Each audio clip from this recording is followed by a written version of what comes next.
5장 4장 16절 18절 또 고린도서 5장 7절 말씀으로 보이는 대로 말고 믿음으로 라는 제목으로 함께 은혜를 나누겠습니다. 말씀을 나누기 전에 코로나 소식을 좀 알려드리겠습니다. 여러분 방송 통해서 너무 많이 듣고 있지만 정작 우리가 그리스도인들에서 들어야 될 것을 못 듣고 계실 수도 있어서 제가 알려드립니다. 네. 앞에 두 사람 얼굴 띄어놨죠? 지난 2월 1일 중앙사고 2월 1일이니까 지난 월요일입니다. 중앙사고 수습본부 중수부 윤태호 방역총괄반장이 그렇게 발표를 했습니다. 교회의 경우 밀집도가 낮고 사전에 방역 조치들이 이루어져서 지금까지 대면 예배를 통한 감염은 거의 없었다. 이렇게 발표했습니다. 코로나로 인해서 어려움이 시작된 이후 정부 관계자가 예배를 통한 감염이 거의 없었다라고 발표한 것은 이번이 처음입니다. 매우 반갑고 환영할 일이긴 합니다. 그런데 이렇게 발표를 하게 된 배경이 사실은 조금 어이가 없습니다. 왜 이렇게 발표를 하게 되냐면 일부 단체에서 개인 간의 집합이 5인으로 금지되어 있는 이런 상황에서 왜 교회는 수도권은 10%, 지방은 20%를 허용하느냐고,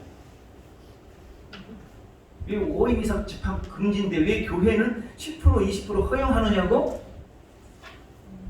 자꾸 항의를 한 거예요. 어이가 없잖아요? 그 발상 자체가 참 기가 막히지 않습니까? 자기네들은 사무실에 수백 명 들어가는 직장에 다니고 수십 명 빠글빠글 타는 버스 타고 다니고 발 디딜 틈이 없이 빽빽한 지하철 타고 다니면서 식당에 수십 명, 수백 명 앉아서 밥 먹는 데서 마스크 벗고 떠들면서 밥은 잘 먹으면서 교회에 마스크 쓰고 거리두기에서 예배드리는 이곳에는 왜 5인 이상 집합 금지인데 10%, 20% 모이게 하느냐고 항의를 한 거예요. 그래서 이렇게 발표를 하게 됐다는 겁니다. 여러분 이 발상이 참 기가 막혀요. 저도 며칠 전에 희진이하고 서연이하고 같이 식당에 갔어요. 주말에 이제 주일에는 우리 어른들 하고 있지만 주중에 청년들하고도 지금 신방 겸해서 만나고 있거든요. 더 모일 수도 있는데 5명 안 만들려고 4시만 모인 거예요. 저희들만 식당 갔어요. 근데 우리 교회만큼 하는 홀에 저희가 처음 봤을 때 11시에 가가지고 사람 없었는데 점점 차더니 거의 좌석 빈트 없을 정도로 꽉꽉 찼어요. 1m도 안 떨어진 옆 테이블에서 아줌마들이 앉아가지고 마스크 벗고 깔깔대고 떠들면서 밥 먹고 다 그래요. 그러면서 교회는 5인 이상 집합 금지인데 왜 모이느냐고 참 어이가 없죠. 만약 그러려면 마트에도 4명 딱 들어가고 막아놨다가 1명 나오면 그 다음에 1명 들여보내고 이런 식으로 해야죠. 만약 하게 되면. 버스도 사람이 몇 명 탔나, 운전사까지 5명이면 1명 내려야 되고 운전사까지 3명 타고 있으면 나 한 차는 더 타서 4명 태우고 다녀야 되는 거고 지하철도 한 칸에 4명만 타야 되는 거 아니에요? 그런 식으로 치면. 왜 이렇게까지 됐을까? 그만큼 교회의 어떤 위신? 떨어져 있다는 거죠. 우리가 잘못했다는 의미이기도 할 겁니다. 또 이날 2월 1일 날 이곳 세종전국청사에서도 보건복지부의 중앙사고수습본부 손영래 앞에 나와있죠. 사회전략반장도 기자단 설명회를 가졌습니다. 역시 그 설명회에서도 그렇게 말했어요. 교회에서는 마스크 착용과 손 씻기 등 사전 방역 조치도 철저히 이루어지기 때문에 대면 예배를 통한 감염은 사실상 없다. 정부 관계자가 이렇게 말한 겁니다. 대면 예배를 통한 감염은 사실상 없다. 그러니까 이 말은 무슨 말이냐면 얼마 전 광주 안디옥교회나 그 외 여러 교회에서 확진이 많이 일어났어요. 그런데 그 원인이 가만 찾아봤더니 결국 예배를 통해서 감염된 게 아니었다는 거예요. 그러니까 교회 발이라고 이야기는 했지만 사실은 다른 데서 감염됐던 사람이 교회에 와서 예배 드렸을 뿐인 거예요. 그런데 그 사람이 교회에 와서 예배 드렸지만 그럼에도 불구하고 그 사람이 교회에서 감염을 퍼뜨리는 경우는 없었다. 이걸 자기들이 실토한 겁니다. 여러분, 교회 예배를 통한 감염은 사실상 없었다는 겁니다. 지난 2020년도 12월 31일 질병관리청은 종교시설발 집단 감염에 대해서 20년 12월 21일까지, 그러니까 작년 말까지 6.8%라고 발표했습니다. 종교시설, 종교 집단 전체를 다 포함해서 감염이 발생한 경우가 6.8%. 그러니까 이때 뭐 신천지, 또 종교니까 신천지, 불교, 천주교, 뭐 유교, 기타 등등 온갖 이단들까지 다 포함해가지고 6.8%라는 거예요. 또 지난 1월 21일은 7.9%가 됐어요. 왜 7.9%가 됐을까 봤더니 1월달에 열방센터나 또 IEM 국제학교, TCS 국제학교에서 확진자가 상당히 많이 나왔잖아요. 이제 그것 때문에 종교단체에서 7.9%가 됐던 겁니다. 그럼에도 예배를 통한 감염은 없었어요. 그냥 종교단체, 그런데 국제학교잖아요. 학교에서 감염된 거예요. 그런 것뿐이지 예배를 통한 감염은 없었다는 것입니다. 7.9%가 종교단체라는 거예요. 그럼 다른 종교 다 빼고 순수 기독교, 개신교, 교회만 따지면 그것보다 훨씬 더 줄어들겠죠. 훨씬 더 줄어들겠죠. 그런데 정부나 언론은 나머지 종교단체에서 일어나는 8% 말고 7.9% 말고 92%에 대해서는요 별로 말을 안 해요. 92%에 대해서, 나머지 92%에 대해서는 말하지 않아요. 그런데 8%, 그 중에서도 개신교회, 교회에서만 나오는 것은 계속해서 교회발이라면서 이야기하고 있는 겁니다. 그러면서 교회가 방역을 방해하는 단체인 것처럼 호도하고 책임을 떠넘기고 있는 그런 모양입니다. 그래서 목회 데이터 연구소에서 연구를 하고 발표를 했는데, 그 연구에 따르면 지금 우리나라 국민들은 코로나 발생에 대해서 교회에서 44%가 발생했다고 인식하고 있다는 거예요. 국민들이. 실제로 교회에서는 8%도 안 되는데, 다른 거 다 빼면 6% 정도밖에 안 되는데 교회에서 코로나 발생률이 44%라고 일반 시민들이 인식을 하고 있다는 것입니다. 그러면서 온갖 아까 말씀드렸던 왜 교회는 10%, 5%, 20% 모이니 이런 일까지 벌어지게 된 겁니다. 도대체 이 일에 대해서는 누가 책임을 져야 됩니까? 예배를 통한 감염은 없다라고 말했는데, 그럼 그동안 왜 이렇게 예배에 대해서 제재를 하고 온갖 핍박을 하고 모욕을 했던 겁니까? 이건 누가 책임져야 됩니까? 그리고 지금 이런 말씀 여러분 들어보셨습니까 혹시? 중앙사고수습본부에서 교회의 경우 밀집도가 낮고 사전에 방역 조치들이 이루어져 지금까지 대면 예배를 통한 감염은 거의 없었다. 아니면 세종청사에서 발표한 것처럼 대면 예배를 통한 감염은 사실상 없다. 이거 여러분 방송에서 들으셨냐고?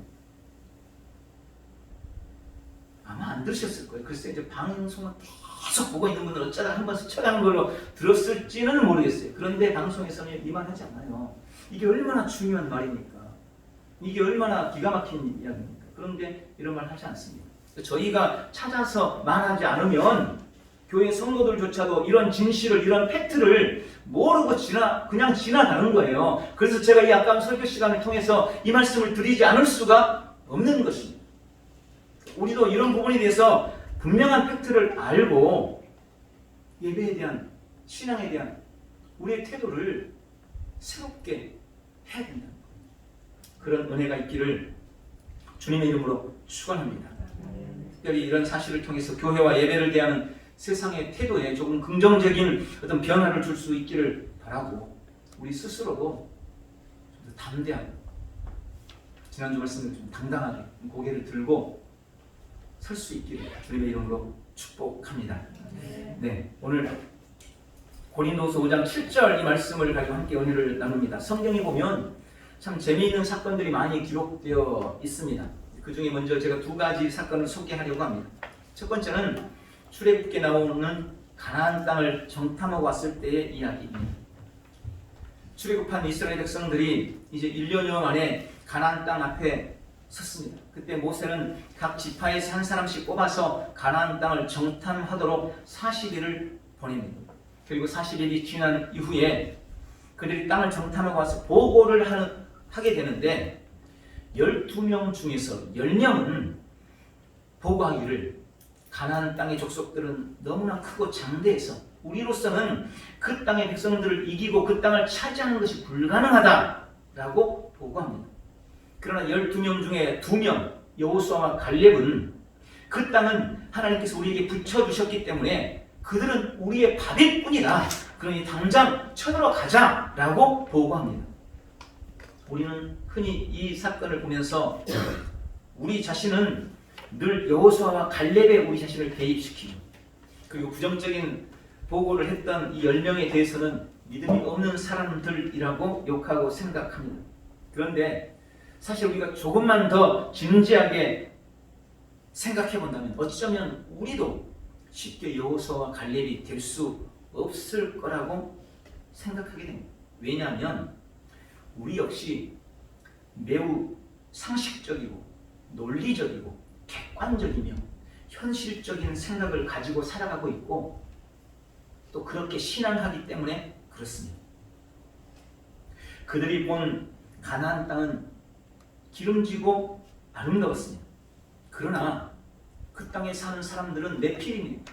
아낙 자손의 후예들이었습니다. 그들에 비해서 월등히 크고 장대했다고 성경은 말하고 있습니다. 그리고 가나안 땅의 성들은 너무 견고했어요. 그에 비해서 이스라엘은 너무 작고 왜소했습니다.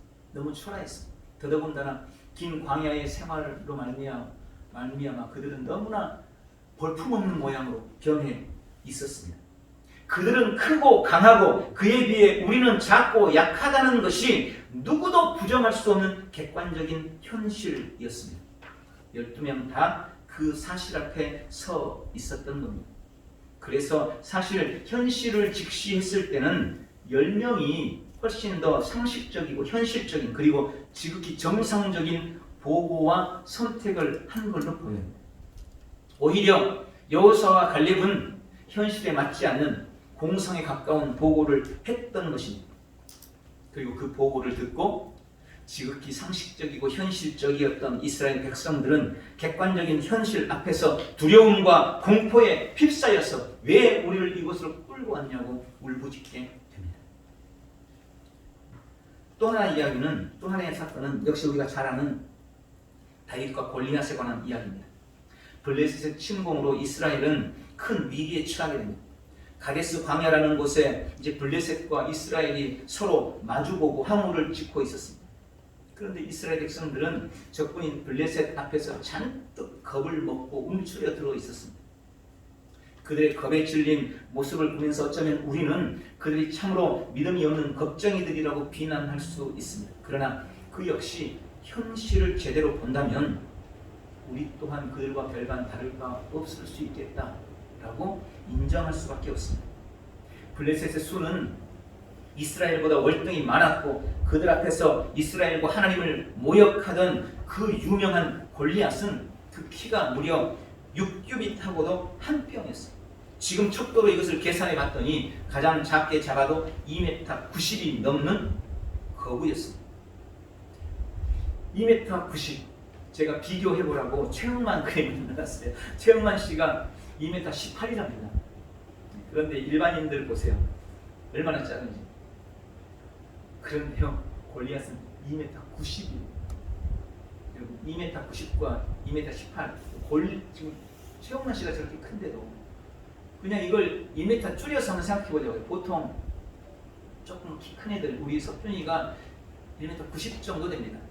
우리 범준이가 얼마나 될까요? 80인가? 미안, 10cm나 되는 게 키워졌네요. 네. 2m 80이에요, 80. 근데 우리 범준이는 얼마나 될까요? 제가 정확하게 모르겠지만 140. 40. 40이에요, 40. 석준이하고 범준이하고 둘이 세워놓으면 이게 뭐 게임이 되겠어요? 근데 최영만이 2m 20이라니까요. 골리앗은 2m 90이고 그러니 우리 일반인하고 골리앗은요 그 크기가 2배 정도 차이가 나는 겁니다. 그 사람이 지금 앞에 서 있는데 이 골리앗은 그 갑옷만도 자그마치 60kg예요. 다리에도 어깨에도 철로 중무장을 했습니다. 그가 가진 창은 배틀채 같다. 기둥만한 창을 들고 있는 거예요. 또 그 얘기는 방패를 든 호위무사가 그 앞에 이렇게 딸려서 방패로 호위를 하고 있습니다. 그리고 그는 어려서부터 전쟁에 참가했던 싸움에 능한 이미 잘 알려진 용사였어요. 그런 골리앗이 지금 눈을 부라리면서 이스라엘 백성들 향해서 누구든지 나와봐, 나와 겨루자 이러고 있는데 그 골리앗보다 반도 안 되는 사람들이 그 앞에서 떨고 있는 게 당연하지 않겠느냐. 누가 그 골리앗 앞에 내가 나가마 이러고 창을 들고 나갈 수가 있었겠느냐 이 말입니다. 우리라도 이스라엘 백성들과 전혀 다를 바가 없었을 것이라는 겁니다. 이 두 사건 속에서 우리는 두 부류의 사람을 만날 수 있습니다. 한 부류는 10명의 정탐꾼과 그리고 고개를 숙이고 있는 이스라엘 군인들과 같은 사람들, 그리고 또 한 부류는 여호수아 갈렙, 그들은 우리의 밥이다, 그 땅을 정복하러 올라가자 외쳤던 여호수아나 갈렙, 그리고 거구 골리앗 앞에서 나는 만군의 여호와 이름으로 너에게 가노라 라고 외치며 나갔던 다윗과 같은 사람, 이 두 부류로 나눌 수가 있는 겁니다. 여러분, 이 두 부류의 차이점은 뭘까요? 그것에 대한 답이 바로 오늘 우리가 함께 읽었던 본문 고린도후서 5장 7절인 것입니다. 오늘 이 말씀 속에서 주께서 우리에게 하시는 약속이 무엇인지 깨닫고 그 약속을 누려나가는 우리 온 성도들 다 되시기를 축원합니다. 오늘 본문을 통해 주님은 우리에게 약속합니다. 세상을 이기는 비결이 믿음이다 라고 말씀하고 계십니다. 여러분, 세상을 이기는 비결이 믿음입니다. 예수님을 믿는 우리가 세상을 살면서 겪는 가장 큰 갈등은 바로 현실과 신앙, 현실과 믿음 사이의 괴리감입니다. 믿음으로 살자니 현실을 무시할 수가 없고, 현실만 보고 살자니 신앙 양심에 거리끼고, 믿음은 이만큼 높은데 현실은 이만큼 낮아요. 이 사이의 간극을 어찌할 수가 없는 것입니다. 그래서 우리는 늘 믿음과 현실, 신앙과 상황 사이에서 갈등하게 됩니다. 그러면서 하는 가장 큰 실수는 우리의 믿음의 수준을 낮추어서 상식선에, 현실에 끼워 맞춰 버린다는 것입니다. 믿음은 이만큼이에요. 그런데 현실은 이만큼이에요. 이 간극을 메꿀 수가 없으니까 믿음으로 현실을 끌어올려야 되는데 믿음이 현실로 내려가 버립니다. 그래서 그렇게 말합니다. 누구라도 아마 나와 같은 상황이라면 이렇게 할 수밖에 없을 거예요. 이런 상황 주님도 이해해 주실 거예요. 이게 최선이야. 이 정도면 훌륭한 거지 뭐. 다들 그렇게 하잖아. 그 목사님도 그렇게 하시잖아. 그 큰 교회들도 다 그렇게 하고 있잖아. 많은 성도들이 하는 게 맞지 않겠어? 나라고 뭐 별 수 있어. 그러면서 믿음의 기준을 일반 상식선으로 내리는 거죠. 그러나 분명히 말씀드립니다. 내가 그렇게 하고 있다고 누구나 그렇게 하지는 않습니다. 적어도 앞에서 말씀드린 그들은 그렇게 하지 않았습니다. 여호수아나 갈렙은, 다윗은 그러지 않았습니다. 그들은 믿음으로 자신들이 처해 있던 상황과 현실을 극복해 냈습니다. 그리고 주님은 오늘 우리에게도 이 말씀을 통해서 너도 그럴 수 있다고, 너도 믿음으로 현실을 이길 수 있다고, 상황을 이길 수 있다고 약속하고 계십니다. 그리고 너도 그렇게 해야 된다고 우리에게 말씀하고 계시는 것입니다. 아무리 힘들고 어려운 현실이라도 믿음으로 이겨낼 수 있다고 말씀하십니다. 어떻게 이겨낼 수 있을까요? 오늘 여호수아와 갈렙 그리고 다윗을 통해 하시는 말씀하시는 이 믿음의 비결이 무엇일까요? 저는 오늘 두 가지로 말씀을 드리려고 합니다. 첫 번째, 우리는 현실과 세상을 보는 관점을 바꿔야 합니다. 그런 믿음은 관점을 바꿀 때 얻을 수 있어요. 여러분, 보는 관점에 따라 다 다르게 보인다는 것은 다 알고 계실 겁니다. 위에서 보는 것과 밑에서 보는 것이 다릅니다. 그렇죠? 아이 때 보는 것과 어른이 돼서 보는 것은 달라요. 여러분, 혹시 어렸을 때 다녔던 학교 가보셨나요? 초등학교에 가보세요. 어렸을 때는 그 복도가 그렇게 넓어 보였는데 어른이 돼서 가보면요, 복도가 너무 좁게 보여요. 그게 그렇게 다른 거예요. 내 입장에서 보는 현실과 하나님의 입장에서 보는 현실은 완전히 다를 수밖에 없는 것입니다. 서로 다른 보고를 했던 10명과 2명은 틀림없이 똑같은 현실을 보고 왔어요. 같이 다니면서 같은 것을 보고 왔습니다. 이스라엘의 수많은 군인들이 보았던 골리앗, 다윗이 본 골리앗, 같은 골리앗이에요. 똑같은 골리앗이에요. 그런데 그들이 그 현실을 보는 관점이 달랐던 겁니다. 가나안을 보던 10명의 정탐꾼, 그리고 골리앗을 보던 사울왕이나 이스라엘 백성들은 매우 상식적인 눈을 가지고 사람의 관점에서 그들 자신의 관점으로 현실을 보았습니다. 그랬더니 가나안 족속은 자신들보다 훨씬 컸고, 그랬더니 그 성은 자신의 힘으로는 도저히 무너뜨릴 수가 없고,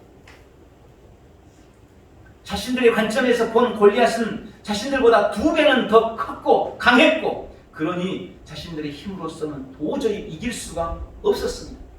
그렇게 결론이 난 거예요. 그건 너무나 당연한 겁니다. 그러나 여호수아와 갈렙은, 그리고 다윗은 그들이 믿은 하나님의 관점, 하나님의 입장에서 현실을 보았습니다. 그랬더니 하나님의 관점에서 본 가나안은 이스라엘이 정복해야 될 땅에 불과했습니다. 하나님의 관점에서 본 여리고 성은 별것 아닌 그저 작은 성냥강에 불과한 거예요.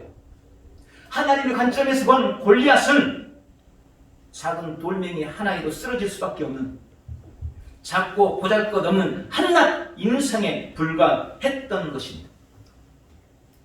보는 관점에 따라 그들이 완전히 다르게 보였습니다. 여러분, 우리 믿음은 우리 자신을 믿는 것이 아닙니다. 우리 믿음은 전능하신 하나님을 믿는 것입니다.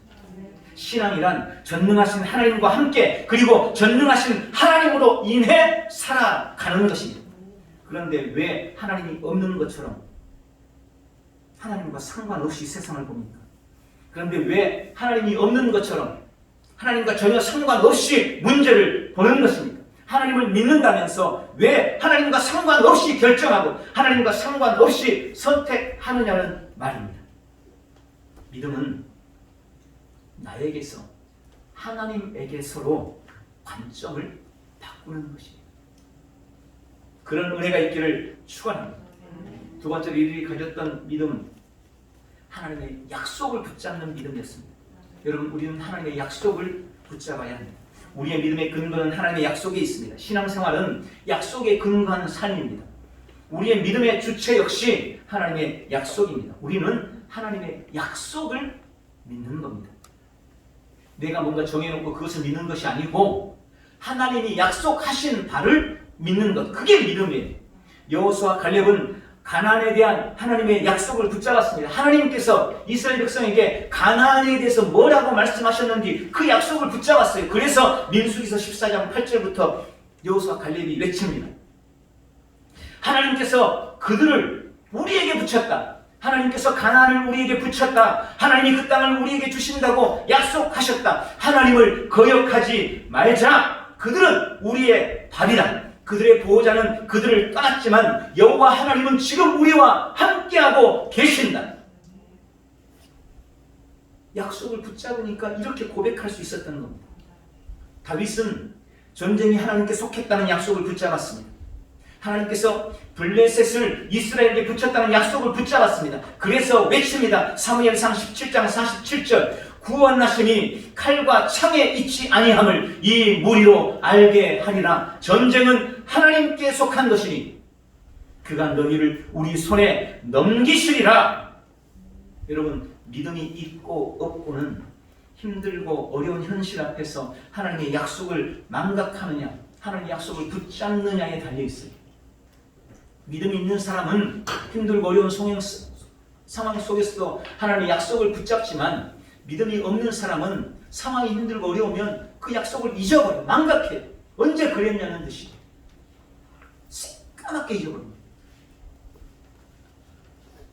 주님은 지금도 우리에게 약속하고 계십니다. 여호와 샬롬, 우리에게 평강을 약속하십니다. 여호와 니시, 우리에게 승리를 약속하고 계십니다. 나는 여호와 라파다, 우리에게 치료를 약속하고 계십니다. 나는 여호와 이레다, 우리의 미래를 준비해 주신다고 약속하고 계십니다. 여호와 로이, 나는 너희의 목자다. 여호와 쌈마, 거기도 계시고 여기도 계신다. 여호와 엘로힘, 나는 너의 능력이다. 나는 너의 힘이다. 우리 주님이 지금 우리에게 약속하고 계십니다. 우리에게 주신 이 엄청나고 놀라운 약속들을 다시 한번 굳게 붙드는 복된 성도들 되시기를 축원합니다. 하나님의 관점으로 세상을 보십시오. 하나님의 약속을 붙드십시오. 믿음으로 현실을 이기는, 오늘 약속을 이루는 복되고 귀한 성도들 다 되시기를 축원합니다. 두 번째, 그러므로 보는 것으로 행하지 마십시오. 고린도후서 5장 7절은 고린도후서 4장 16절부터 18절 말씀의 결론에 해당한다고 말씀드릴 수 있습니다. 고린도후서 4장 16절부터 18절 말씀입니다. 그러므로 우리가 낙심하지 아니하노니 우리의 겉사람은 낡아지나 우리의 속사람은 날로 새로워지도다. 우리가 잠시 받는 환난에 경한 것이 지극히 크고 영원한 영광에 중한 것을 우리에게 이루게 하리니 우리가 주목하는 것은 보이는 것이 아니요 보이지 않는 것이니 보이는 것은 잠깐이요 보이지 않는 것은 영원함이라. 그리고 고린도후서 5장 7절에 말씀합니다. 그래서 우리는 믿음으로 행하고 보는 것으로 행하지 아니함이로다. 눈에 보이는 것은 잠깐이고 눈에 보이지 않는 것은 영원한 것이기 때문에, 그러므로 우리는 보는 것으로 행해서는 안 되고 믿음으로 행해야 된다라고 말씀하고 있는 것입니다. 여러분, 우리를 낙심시키는 것은 뭡니까? 우리를 낙심시키는 것은 늘 우리의 현실입니다. 우리의 상황입니다. 현실과 상황이 늘 우리를 낙심시킵니다. 그래서 주님은 우리가 주목하고 바라봐야 할 것이 보이는 현실이 돼서는 안 된다는 거예요. 왜요? 현실과 상황을 보면 그냥 낙심하게 되니까, 낭만하게 되니까. 그래서 보이는 것에 주목하지 말고 보이지 않는 것에 주목하라고 말씀하고 계시는 겁니다. 저는 이 말씀 안에 중요한 두 가지 의미가 있다고 봅니다. 첫 번째가 보이는 것이 전부가 아니라는 것입니다. 여러분, 눈에 보이는 것이 전부가 아닙니다. 지금 눈앞에 있다고 그것이 다가 아닌 겁니다. 눈에 보이는 현실이 전부인 것처럼 생각하는 착각에서 깨시기 바랍니다. 빙산의 일각이라는 말 아실 겁니다. 네, 앞에 사진처럼 위에 보이는 것은 아주 작은 것에 불과합니다. 눈에 보이지 않는 저 바다 밑에 있는 엄청난 큰 빙산이 있습니다. 그런데 우리는 늘 위에 것만 봐요. 그래서 타이타닉이 침몰한 것이잖아요. 그 위에 것만 보다가 밑에를 생각하지 못하고. 우리도 현실을 볼 때 이걸 염두하셔야 됩니다. 눈에 보이는 것은 눈에 보이지 않는 무수하게 많은 엄청나게 큰 것에 아주 작은 일부에 불과한 거예요. 엄청나게 큰 것에 아주 잠깐에 불과한 것입니다. 보이지 않는 세계에 비하면 보이는 것은 잠깐이요 아주 작은 거예요. 우리가 이 사실을 받아들이고 인정해야 돼요. 그래야 보는 것을 행하지 않을 수가 있는 겁니다. 두 번째, 저는 이 말씀이 주는 의미가 보이는 것이 다 사실이 아니라는 것입니다. 여러분, 우리 눈이 얼마나 제한적인지 아십니까? 우리 눈이 얼마나 쉽게 속는지 아십니까? 제가 슬라이드를 3개 준비했어요. 한번 보십시오. 네, 보이시죠? 저 선이 어떻게 보이십니까? 이렇게 갔다가 또 넓어지고 이런 것처럼 보이시죠? 착각입니다. 잘못 보셨습니다. 저 선은 평행선입니다. 다 똑같아요. 간격이 똑같습니다. 그런데 아무리 봐도 간격이 똑같아 보이지 않죠. 우리 눈이 이렇게 속는다니까 쉽게. 또 하나 넘겨보시죠. 네, 오, 저 아이 어떡합니까? 큰일 났습니다. 한 발만 내딛으면 떨어질 거죠. 저게 그림일 뿐이에요. 우리 눈이 보는 게 전부예요. 저건 그냥 평평한 바닥일 뿐이에요. 오른쪽도 마찬가지죠. 저 도시가 무너질 것 같죠. 우리 눈이 너무 쉽게 속아요. 마지막 하나만 더 보시죠. 네. 저건 제가 아무리 봐도 신기해요. 저 주사위 맨 위에 저 가운데 있는 나무색 같이 네모쳐져 있죠. 저 색깔과 저 옆면에 저 노란색 비슷하게 보이는 주황색 같은 저 칸 쳐졌죠. 여러분 색깔이 완전 달라 보이시죠? 저걸 누가 같은 색이라고 보겠습니까? 속지 마십시오. 같은 색입니다. 저 위에 나무색 같은 거랑 저 밑에 저 노란색 같은 게 실은 같은 색인 거예요. 근데 아무리 봐도 달라 보여요. 왜 그럴까요? 저 주변 때문에 속은 겁니다. 여러분 이게 우리 눈의 한계예요. 우리는 아무리 똑바로 보고 싶어도 저걸 하나 구분하지 못해요. 우리가 보는 세상이 우리가 알고 있는 사실이 아닐 수 있습니다. 여러분 제가 아까 코로나 얘기 쭉 말씀드렸잖아요. 지금 전 국민이 다 사실이라고 생각하고 그렇게 믿고 있었는데 실은 알고 봤더니 사실이 아닌 거예요. 이런 일들이 얼마나 많은지 모릅니다. 보이는 현상과 현실에 속지 마십시오. 현실이라고 다 사실은 아닙니다. 그러니 우리가 눈에 보는 대로, 눈에 보이는 대로 행해서는 안 된다는 거예요. 사실이 아닐 수 있으니, 전부가 아닐 수 있으니 그냥 보이는 대로 행했다가는 낭패를 당할 수가 있는 것입니다. 보이는 현실 뒤에 숨은 사실이 있고 보이는 현실 뒤에 숨은 진실이 있다는 거예요. 그래서 바라기는 보이는 현실 뒤에 숨은 사실과 보이는 뒤에 숨은 진실을 볼 줄 아는 진짜 눈, 영안이 열리시기를 주님의 이름으로 축원합니다. 영안이 열립니다. 지금 한국교회가 예배에 대해서 너무나 많은 어려움을 겪고 여기까지 오고 있습니다.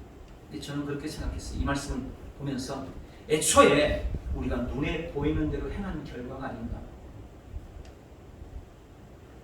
처음에 정부에서 말할 때 코로나가 시작될 때 우리가 좀 더 믿음의 눈으로 현실을 직시하고 똑바로 봤더라면 한국 교회가 여기까지 오진 않았을 텐데, 이렇게 비참하게 무너지진 않았을 텐데, 이렇게 비난거리가 되진 않았을 텐데, 우리가 너무나 눈에 보이는 대로만 행했던 결과가 아닌가 하는 생각이 드는 겁니다. 보이는 것이 전부가 아닙니다. 보이는 것이 다 사실이 아닙니다. 그러므로 우리는 눈에 보이는 것을 우리의 선택의 기준이나 결정의 잣대로 삼아서는 안 되는 것입니다. 보는 것으로 행하지 않는 복된 성도들 되시기를 축원합니다. 마지막으로 믿음으로 행하십시오. 믿음으로 행하려면 먼저 믿음으로 보십시오. 네. 믿음으로 봐야 믿음으로 행할 수 있죠. 어떤 게 믿음으로 보는 걸까요? 한 아이가 도시의 고층 아파트와 높은 빌딩 숲 사이에 있는 작은 교회를 다니고 있었습니다. 그 아이가 다니는 교회는 아주 작은, 옆에는 큰 아파트들, 큰 빌딩들, 큰 백화점들이 있고 교회는 그 가운데 작은 곳 하나 있었어요. 그런데 어느 날 학교에서 선생님이 미술 시간에 집이나 자기가 좋아하는 건물을 그려보라고 하였습니다. 이 아이는 동아리 한가운데 교회를 커다랗게 그렸습니다. 자기가 다니는 교회를 커다랗게 그렸습니다. 그리고 그 옆에 아파트와 다른 백화점, 다른 빌딩들은 아주 조그맣게 그려 넣었습니다. 그래 그 옆에 있는 아이들이 막 놀리는 거예요. 야, 넌 교회 쬐끄만해 다니면서 무슨 아파트가 훨씬 큰데, 백화점이 훨씬 큰데 이건 이렇게 작게 그리고 너 잘못 그렸어 하면서 놀리는 거예요. 왜 교회를 크게 그렸는지 그 이유를 묻는 선생님에게 이 아이가 이렇게 대답했습니다. 선생님, 저는 예수님이 계신 우리 교회가 세상에서 제일 커 보여요. 저는 예수님이 계신 우리 교회가, 하나님이 계신 우리 교회가 세상에서 제일 커 보여요. 빌딩 숲 사이에 있는 작은 교회가 이 아이의 눈에는 다른 어떤 건물들보다 더 크게 보였던 것입니다. 더 크게 생각됐고 더 크게 느껴졌던 거예요. 그래서 그는 자기가 생각하는 대로, 자기가 느끼는 대로, 자기가 믿는 대로 그림을 그렸던 것입니다. 이사야서 2장 2절에 이사야는 이렇게 기록했습니다. 마지막 때에 주님의 성전이 서 있는 산이 모든 산 가운데서 으뜸 가는 산이 될 것이며 모든 언덕보다 높이 솟을 것이니 모든 민족이 물밀듯 그리로 모일 것이다. 주님의 성전이 있는 산이 가장 높아 보이고 주님의 성전이 솟은 산이 세상의 그 어떤 산보다 크게 보인다는 것. 여러분, 이게 믿음의 눈으로 보는 것입니다. 주님이 지금 우리에게 묻습니다. 현실을 크게 볼래? 아니면 나를 크게 볼래? 여러분, 현실이 크게 보입니까? 주님이 크게 보입니까? 그저 보이는 대로 보실 겁니까? 아니면 믿음의 눈으로, 믿음으로 보실 겁니까?